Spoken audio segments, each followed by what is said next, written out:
Magandang gabi mga masters, bali ngayon po ay 4 na videos po ma-upload ko po sa aking YouTube channel. Tama nga mga masters, 4 na videos nga po ang ma-upload ko po. Yon, what's up mga masters, nandito na naman tayo sa panibagong araw, panibagong kabanata na naman ang pagsasama-samahan natin ngayon guys.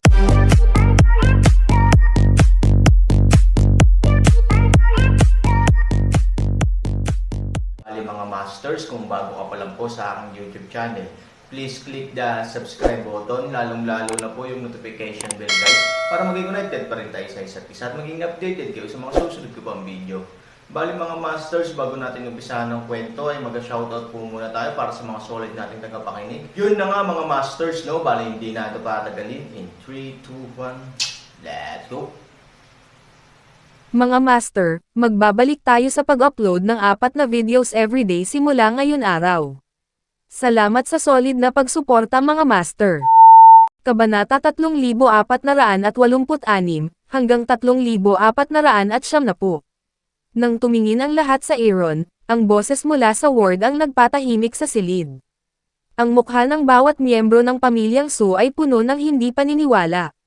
Ang pangkat ng pagsusuri at paggamot na pinamumunuan ng dumadating na doktor ay halos malaglag ang kanyang baba sa lupa. Huwag kang maingay. Magpapahinga ako. Simpleng 5 salita, ngunit puno ng jonki, ngunit may kaunting kawalang kasiyahan. Kung ito ay sinabi mula sa ibang mga tao, ito ay hindi nakakagulat. Gayunpaman, ang boses ay mula sa pamilyang Su, na nagpaparamdam sa mga tao na hindi kapanipaniwala at kahit na natatakot. Dahil muntik nang masentensyahan ng kamatayan ng attending doctor ang ama ni Su, paano siya magsasalita?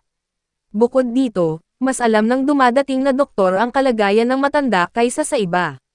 Hindi niya nilunok ang kanyang huling hininga sa pamamagitan ng pag-asa sa instrumento, at imposible para sa kanya na magkaroon ng sapat na kamalayan upang magsalita. Tingnan ang Aaron. Tumingin muli ang doktor sa ward, itinulak ang Aaron palayo at sumugod sa ward. Kaagad, lahat ng miyembro ng diagnosis at treatment team ay pumasok sa ward, at lahat ng miyembro ng pamilyang Su ay walang exception. Nang makita nilang tinanggal na ng matanda sa kama ang instrumento at namumula ang mukha, walang makapaniwalang totoo ito. How possible? How possible? Nanlaki ang mata ng attending doctor na parang nakakita ng multo. Anong posible? Gusto mo ba akong mamatay? Kumunat ang noo ng matanda at walang kasiyahang sinabi. May ideya nga ang dumadating na doktor, dahil siya ang nagpasya ng kalagayan ng matanda. Ngayon, mas mabuti na ang kalagayan ng matanda. Hindi ba't iyan ay isang disguised explanation ng kanyang medical skills? Ito ay hindi isang maliit na bagay para sa isang doktor. Malaki ang posibilidad na masira ang kanyang career. Ngunit ang katotohanan ay nasa harap niya, at kahit na hindi siya pumayag na aminin ito, walang paraan. Kumusta ka, matanda? Tanong ng attending doctor sa matanda. Hindi mo ako mapapagaling. Hindi na ba ako kayang pagalingin ng iba? Naiinis na sabi ng matanda. Kinawayan ng attending doctor ang kanyang ulo at sinabing, hindi ko ibig sabihin iyon. Hello, buti na lang, pero paano ito gagaling ng ganoon kabilis? Bumaba ang function ng katawan ng matanda sa lahat ng aspeto, kahit necrotic. Dahil din sa ganitong sitwasyon ay huhusgahan ng dumadating na doktor na hindi na siya mabubuhay ng matagal. Pero ngayon, masyado nang gumagaling ang matanda. Anong klaseng panlunas ang maaari niyang makuha? Wala itong kinalaman sa inyo. Magpapahinga na ako. Lumabas kayong lahat. Napapikit ang matanda na may pagod na mukha. Mga taong tumingin ka sa akin, tumingin ako sa iyo. Huwag maglakas loob na suwayan ang ibig sabihin ng matanda, kailangang isa-isang lumabas ng silid. Sa oras na ito, naalala ng dumadating na doktor na pinagaling siya ng Aaron, kaya sinimulan niyang hanapin ang figure ng Aaron, ngunit sa oras na ito, nakaalis na si Aaron sa ospital. Mga tao, iba, kung nasaan ang mga tao. Parang baliw na tumakbo palayo ang dumadating na doktor. Kailangan niyang hanapin ang Aaron at malaman kung paano niya ito ginawa. Natahimik ang pamilya Su, lalo na ang matandang babae at si Sugwalan. Dahil hinihintay ng matandang babae ang pagkamatay ng matandang lalaki para sakupin ang kapangyarihan ng pamilya Su, ngunit ngayon, halatang walang kabuluhan ang kanyang ideya. Si Sugwalan naman ay umaasa na makakabalik sa tahanan at sa piling ni Su pagkatapos ng kamatayan ng matanda, Ngunit imposible na ngayon, dahil kapag nasa mabuting kalusugan na ang matanda, hindi na ito makakabalik sa tahanan ni Su. Sugwalan, bigo ka ba? Mahinang tanong ni Sugoyaw kay Sugwalan. Biglang inangat ni Sugwalan ang kanyang ulo, galit na galit kay Sugoyaw na nagsabi, Sugoyaw, ano ang ibig mong sabihin? Don't think I don't know. Gusto mong bumalik sa bahay ni Su after Dad's death. Ngayong tapos na ang sakit ni Dad, you must be very disappointed. Nakangiting sabi ni Sugoyaw. Utot ka, how could I wish Dad dead? Si Sugwalan ay nagngangalit ang kanyang mga ngipin. Kahit na makita ng lahat ng miyembro ng pamilyang So ang ideyang ito, hinding-hindi niya ito aaminin. Itinaas ni Sugoyaw ang kanyang mga labi at nagpatuloy, hindi mahalaga kung hindi mo ito aminin. Alam ko kung ano ang iniisip mo sa iyong puso. Makakatiyak kang hinding-hindi kita bibigyan ng anumang pagkakataong bumalik sa pamilyang Su, at walang makakatulong sa iyo ang kinabukasan ng pamilyang Su ay nasa kamay ni Sugoyaw. Nang sabihin niya ito, espesyal na tiningnan ni Sugoyaw ang matandang babae. Alam niya na mas pinahahalagahan ng matandang babae si Sugwalan, ngunit gusto rin ni Sugoyaw na maunawaan ng matandang babae na ang pagbangon at pagbagsak ng pamilyang Su ay nasa kanyang mga kamay, hindi na mababago ito ni Sugwalan. Hindi naglakas loob na magsalita ang matandang babae. Pagkatapos ng lahat, ang kapangyarihan ng pamilyang Su ay hindi nasa ilalim ng kanyang kontrol, kaya hindi siya kwalipikadong turuan ng leksyon si Sugoyaw. Gaya ng sinabi ni Sugoyaw, ang kinabukasan ng pamilyang Su ay nasa kanyang mga kamay. Si Sugoyaw lang ang makakapagpasya kung maaari siyang makipagtulungan sa Fengchen Group. Sa oras na ito, ang boses ng matanda ay nagmula sa ward, Goyaw, pumasok ka, may sasabihin ako sa iyo. Si Sugoyaw ay nagpakita ng mas malakas na ngiti sa kanyang mukha at pumasok sa ward. Namutla ang mukha ni Sugwalan. Gaya ng nakagawian, palagi siyang tinatawag ng matanda, at siya lamang ang kwalipikadong madalas sa pagpasok at paglabas ng pag-aaral ng matanda. Ngayon, halatang nagbago na ang mga taong pinahahalagahan niya. Sa malaking lawak, nagdusa si Sugwaylin para sa kanyang sarili ngayon. Kung ayaw niyang sirain ang kooperasyon sa pagitan ng pamilyang Su at grupo ng Fengchen, hinding-hindi sana siya maitaboy sa pamilyang Su. Masisiyahan pa nga siya sa karangalan ng pamilyang Su sa hinaharap. Sa kasamaang palad, huli na para magsisi si Sugwalan. Matapos makapasok sa ward, hinawakan ni Sugoyaw ang kanyang baywang at tinanong ang matanda, Tatay, kumusta ka? Kung masama ang pakiramdam mo, magpahinga ka. Kinawayan ng matanda ang kanyang kamay at sinabing, I don't feel uncomfortable. Now I feel energetic all over. I have endless strength. Para akong mas bata ng ilang dekada. Nagulat si Sugoyaw nang marinig ang sinabi ng matanda. Isang himala na kayang pagalingin ng Aaron ang matanda, pero hindi lang ganoon kadali ang kalagayan ng matanda ngayon. Tatay, paano niya ito nagawa? Kahit ang doktor ay nagsabi na hindi mo ito magagawa. Mapapagaling ka niya ng napakabilis. Hindi ka ba niya bibigyan ng elixir? Curious na tanong ni Sugoyaw. Sa bagay na ito, ang matanda ay nangako kay Aaron na hinding-hindi niya ito isisiwalat sa sinuman. At saka, ang matanda mismo ay hindi alam kung paano ito ginawa ni Aaron para mapabuti siya. Wala akong sagot dito bagay, at hindi mo kailangang mag-usisa ang pinakamahalagang resulta ay okay na ako. Sabi ng matanda, paulit-ulit na tumanggaw si Sugoyaw. Kung magaling lang ang matanda, wala na siyang ibang alalahanin. Ito ang tunay na magandang bagay. Si Aaron, na umalis sa ospital, ay hindi alam kung anong uri ng sensasyon ang ay dudulot ng kanyang pag-uugali sa medikal na komunidad. Pagdating sa gate ng paaralan at paghihintay kay Su na makatapos ng pag-aaral gaya ng dati ay ang tanging inaasahan ng Aaron. Pagkatapos ng lahat, pagkatapos ng kanyang muling pagsilang, siya ay halos umabot sa estado ng walang pagnanais at walang pagnanasa, at wala talagang makakapukaw sa kanyang interes. Para sa Aaron, ang pagkumpleto ng Fengchen Group ay isang maliit na laro lamang upang patayin ang nakakainip na oras. Wala talagang pakialam ang Aaron sa pag-unlad sa huli. Nang matapos ang paaralan, magkahawak kamay na lumabas ng paaralan sina Chiyien at Evo.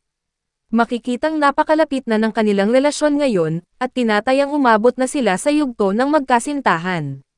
Nang makita ni Chiyien si Aaron, automatiko niyang binitawan ang kamay ni Ivory at nagpaalam kay Ivory. Napakabait niya sa aspetong ito. Pumunta si Aaron kay Ivory at nagtanong, libre ka ba ngayong gabi? Ililibre kita sa hapunan. Direktang umiling si Ivory, sinabi, may pupuntahan ako sa ospital, gutom ka, kumain ka na. Hindi mahalaga kung gutom ka o hindi, at ang kasalukuyang estado ng Aaron, kahit na hindi siya kumain, ay hindi makakaramdam ng gutom. Pupuntahan mo ba ang matanda? Tanong ni Aaron. Tumanggaw si Ivory. Bagamat wala siyang gaanong pagmamahal sa matanda, may kaugnayan ito sa dugo. Huwag kang mag-alala, ayos lang ang matanda. Pwede siyang ma-discharge anumang oras kung gusto niya. Sabi ni Aaron. Tumingin si Ivory kay Aaron na may mapait na ngiti at sinabing, huwag mo akong dein. Alam ko ang kalusugan ng aking lolo. Sinabi ng doktor na hindi siya mapapagaling. Sinasabi nga ng doktor, pero kung hindi niya ito mapagaling, hindi ibig sabihin ay mamamatay ang lolo mo. Napagaling ko na siya, sabi ni Aaron. New Ivory looked at Aaron in surprise. How can this guy so proud so much? It doesn't matter at all. Hindi ba biro na nakakapagpagaling siya ng sakit na kahit ang doktor ay hindi kayang gamutin? Don, make me laugh sa ganyang bagay. Hindi naman nakakatuwa, sabi ni Ivory. Sasamahan kita sa ospital. Kung talagang magaling ang matanda, sasamahan niya akong mag-dinner ngayong gabi. Paano naman? There you bet, sabi ni Han 3001 face provocative. Sa palagay ni Ivory, isa itong sugal na matatalo ang Aaron. Paano niya ito mananalo? Kaya pumayag siya. Sabay silang pumunta ulit sa ospital. Sa pintuan ng ospital, ang doktor na namamahala, na halos mabaliw, ay tumakbo sa tabi ng Aaron na parang manok. Kuya, paano mo ito nagawa? Pakisabi sa akin kung paano mo ito ginawa. Kinuha ng dumadating na doktor ang Aaron at tuwang-tuwang nagtanong. Dahil sa eksenang ito, medyo kakaiba si Suyingxia. Hindi ba ang doktor na ito ang attending doctor ng kanyang lolo? Anong meron sa kanya? Para siyang baliw. No comment. Kung hindi mo ako binitawan, huwag mo akong sisihin sa pagiging masungit ko sa iyo. Hindi nasisiyahang sinabi ni Han Sunny, ngunit gusto niyang dalhin si Ivory upang makita ang matanda, at pagkatapos ay pumunta sa hapunan sa lalong madaling panahon, ngunit ayaw niyang maantalan ng taong ito. Basta sasabihin mo sa akin kung paano mo ginawa iyon, hahayaan na kita. Sabi ng attending doctor. Ang Aaron ay naiinip na makipagkamay. Nakaupo sa lupa ang attending doctor. Sa kanyang lakas, paano niya makokontrol ang Aaron? Tara na, sinabi ni Aaron kay Ivory. Tumanggaw si Ivory sa pagkamangha. Sa hindi kalayuan, tinanong niya si Aaron, anong problema niya? Ano ang ginawa mo? Sinabi ko lang sa'yo na pinagaling ko ang lolo mo. Gusto niya akong tanungin kung paano ko siya pinagaling. Sabi ni Aaron. Sa simula, tinanggap lamang ni Ivory ang mga salita ni Aaron bilang isang biro, ngunit nang makita niya ang pagganap ng doktor at muling nakinig sa mga salita ni Aaron, nagbago ang kanyang pakiramdam. Totoo bang pinagaling niya si Lolo? Kung hindi, ang attending doctor, paano magkakaroon ng ganoong performance? Pero hindi siya doktor. Paano niya may liligtas ang mga tao? Nananatili pa rin ang pagdududa ni Ivory, hanggang sa dumating siya sa ward at nakita ang matanda sa napakahusay na kalagayan ng pag-iisip, ibinigay niya ang kanyang huling pag-aalala. Ang galing talaga ni Lolo. At pinagaling ito ng Aaron. Lolo, ikaw ba? Ayos ka lang ba? Hindi makapaniwalang tanong ni Ivory sa matanda. Hindi gaanong pinapansin ng matanda ang apo ni Ivory noon, ngunit ngayon, itinuturing siya ng matanda bilang pinakamahalagang apo, dahil may pagkakataon ang pamilya ni Su na pag-usapan ang pagtutulungan ni Feng Chen. Maaari siyang gumaling dahil sa Aaron, ngunit ginagawa lamang ng Aaron ang mga bagay na ito dahil kay Ivory. Well, salamat sa iyo. Nakangiting sabi ng matanda, si Ivory ay naliligaw. Hindi siya tumulong. Paano ito salamat sa kanya? Kung hindi lang Aaron, paano ako gagaling? Pero sa 3,000, ililigtas mo ako. Nakangiting sinabi ng matanda na bagamat hindi niya alam kung ang huling piraso ng papel sa pagitan ng Aaron at Ivory ay nasira, lubos siyang umaasa na ang relasyon sa pagitan ng Aaron at Ivory ay magiging matagumpay, dahil ang Aaron ay pambihira, at ang pamilyang Su ay maaaring magkaroon ng mas mabuting pag-unlad sa pamamagitan lamang ng pag-asa sa Aaron. Ano ang kinalaman nito sa akin, na mula si Lolo Ivory at sinabing nakayuko, hindi mahalaga. Kung magpakasal ka sa Aaron sa hinaharap, Masusundan ka ng iyong lolo. Sabi ng matanda. Dahil sa pangungusap na ito ay lalong nahihiya si Ivory at sabik na humanap ng butas sa lupa. Ilang taon na sila. Nagsimula na silang pag-usapan ang isyu ng kasal, kailan ka aalis ng ospital, matanda, lalaki. Para maiwasan ang kahihiyan kay Su Yingxia, binago ni Aaron ang paksa. Ang matandang lalaki ay isang matandang Zorro. Mayroon siyang malinaw na pananaw sa saloobin ng Aaron.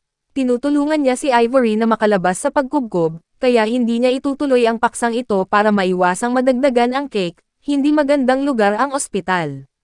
Kung hindi ka mananatili dito, subukang huwag manatili dito. Aalis ako ng ospital at uuwi ngayon. Sabi ng matanda, tumanggo si Han 3,000, nasa mabuting kalagayan na siya, ipagpatuloy ang pananatili sa ospital ay talagang walang gaanong kabuluhan, sa kasong ito, dapat kang magmadali upang dumaan sa mga formalidad.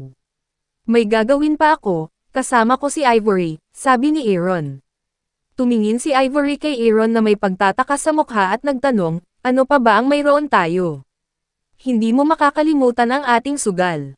Hindi naman gentleman's turn, sabi ni Aaron. Naisip ni Ivory na sumugal kasama si Aaron, ngunit sa harap ng kanyang mga matatanda, humigit kumulang siya ay nagpigil at sinabing, hindi ako gentleman, ako ay isang maliit na babae. Yun na nga mga masters, no? Bali panibagong kabanata na naman yung natapos natin ngayong gabi. Muli, maraming salamat po talaga sa walang sawang suporta po sa aking YouTube channel na talagang inaabangan nyo po ang bawat upload ko po. Bali mga masters, magkita-kita ulit po tayo bukas ng gabi at ngayon po ay magpapaalam po muna tayo.